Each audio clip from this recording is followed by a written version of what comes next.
I'd like to thank the gentleman from Florida for his leadership on this important issue, and I applaud him, Leader Pelosi and Whip Hoyer for their efforts to ensure we support policies that create American jobs and keep U.S. businesses competitive.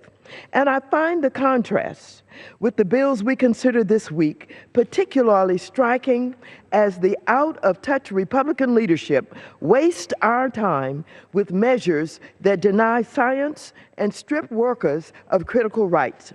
Mr. Speaker, I'm in disbelief that we are still debating the future of the Export-Import Bank, which we know supports hundreds of thousands of jobs and levels the playing field so that American businesses, large and small, can compete globally.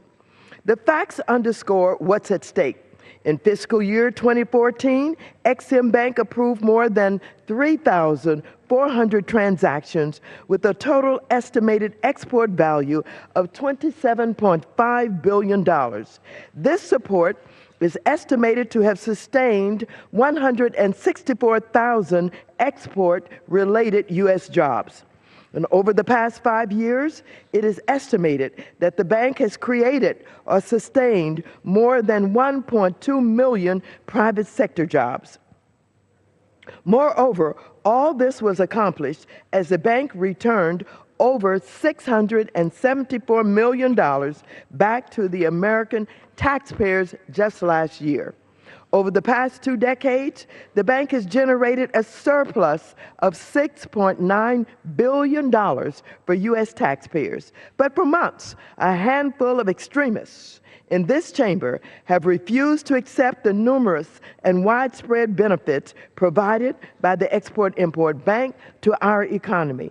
They have ignored these numbers as well as the diverse array of interests who support the bank, such as the United States Chamber of Commerce, the National Small Business Association, the National Association of Manufacturers, labor unions, such as the AFL-CIO, and many others. Instead, they've decided to follow the talking points of extremist groups like Heritage Action and the Club for Growth.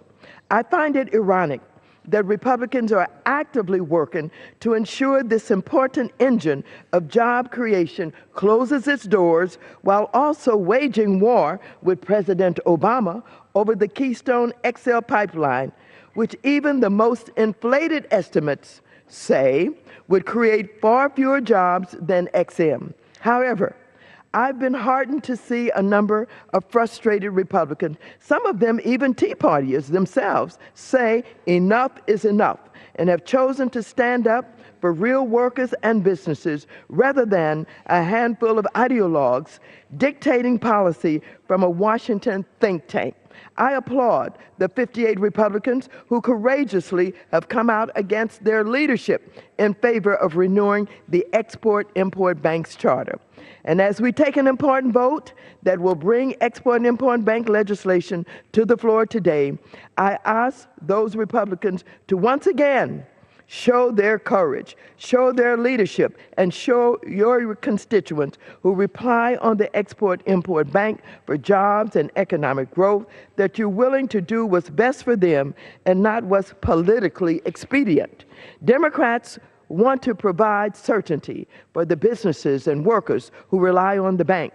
And that's why I, along with Mr. Heck of Washington, Ms. Moore of Wisconsin, and Whip Hoyer of Maryland, recently introduced legislation to reauthorize, reform, and re-energize the Export-Import Bank.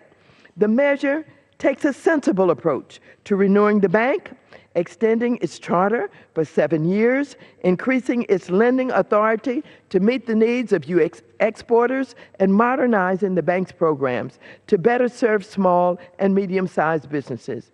And I couldn't be prouder of my Democratic colleagues, 189 of whom joined as co-sponsors just a few days after being introduced.